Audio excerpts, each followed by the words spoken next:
Hey there, amazing YouTube community. Welcome back to Dr. Second Chance, the place where we get down and dirty with life strategies, self-improvement, and all the things that make life intriguing. Today, we've got a super intriguing topic straight from the Power Playbook. The 48 Laws of Power is a book by Robert Greene. Law number 2, never put too much trust in friends. Learn how to use enemies. Now, I know this might sound a tad Machiavellian, but trust me, there's some real-world wisdom nestled in this law. So, grab your metaphorical seatbelts because we're about to dive deep. So, what does law number 2 really mean, and why should we care? Let me break it down for you. It's like this. Don't hand out the keys to your kingdom to your buddies without a second thought. Friends can be awesome, but let's face it, they're human too. And humans? Well, we're complex creatures. So, instead of diving headfirst into the friendship sea, be aware, be cautious, and learn how to navigate the intricate chessboard of relationships. Example number 1, the work buddy backstabber. Ever had that coworker who casually snagged your project idea and presented it as their own? Bingo! That's law number 2 in action.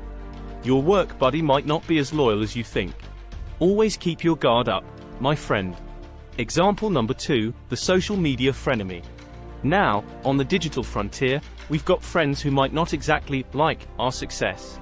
It's a classic case of friendly competition turning into a full-blown social media showdown. The lesson here, recognize the signs, adjust your strategy, and keep the digital battlefield in check. Example number 3, the relationship turncoat. In matters of the heart, friends can sometimes be the saboteurs of love. Your confidant might spill the beans, leading to unnecessary drama. Be cautious about what you share and who you share it with. Example number 4, the friendly competition. In the world of business or even just personal goals, your closest friends might turn out to be your toughest competition. It's not about being paranoid, it's about being strategic and understanding that everyone has their own journey. Sometimes, the paths might intersect, and that's when the real game begins. Now, how can we apply this in our own lives? And why should we bother? Think of it as a reality check for your relationships. Keep the good vibes flowing, but don't hand out your trust like free candy on Halloween. It's about balance, being savvy, and, most importantly, being aware of the dynamics that surround you. Here are a few tips.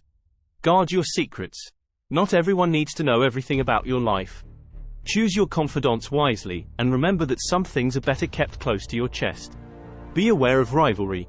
Recognize healthy competition when you see it, and know when to keep your cards close to your chest. Not everyone needs to know your game plan. Strategic alliances. In both personal and professional settings, understand who might not be a friend and use that awareness to your advantage. Sometimes, having a keen eye for potential challenges can turn them into opportunities. Adaptability. Be flexible in your relationships. Friends can become frenemies, and vice versa.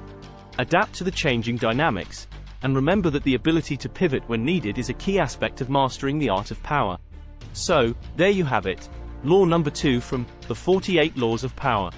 It's not about living in constant paranoia but being street smart in the game of life. If you found this insightful or have your own experiences to share, hit that like button, and don't forget to subscribe for more deep dives into the art of power. Please like, share, subscribe, comment and hit bell notification icon so you know when next video is loaded. Until next time, stay savvy, stay strategic, and remember, not all friends are created equal.